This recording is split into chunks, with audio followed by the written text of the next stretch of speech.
সমস্যা আমি বুঝলাম না, তুই এত নার্ভাস দেখা যাচ্ছে কেন? তোকে ঘাইমা ঘুমা অস্থির হয়ে যেতেছে, এসি তো চলতেছে তারপরে। ঘামছি। আহ, কই না তো। আমি ঘামছি না আসলে। আমি বুঝলাম না আসলে তোর সমস্যাটা কি।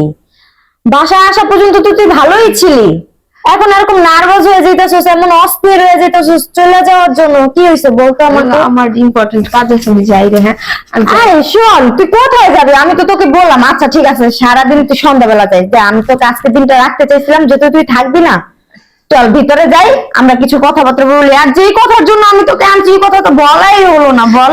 আচ্ছা ঠিক আছে, কথা পরে বলিস, পরে বললে হবে। হ্যাঁ আমি এখন যাই রে। আমার শোন, তুই আমার অল্প কিছু দিনের বান্ধবী, তোর সাথে আমার সাথে পরিচয় অল্প কিছু দিনের, তার মধ্যে দেখ তোর আমার খুব আপন মনে হয়। আমার অনেকগুলি বান্ধবী আছে, তার মাঝে অনেক বছর ধরে ওদের সাথে আমার সম্পর্ক।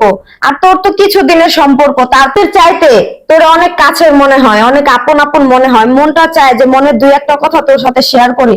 যাও আনছি এগুলি বলার জন্য, আমি তোকে থাকতে বলতেছি আর তুই বলতেছিস আমি চলে যাবো। এটা একটা কথা হলো বল? আসলে তোকে তুমি বললাম আমার ইম্পর্টেন্ট কাজ আছে।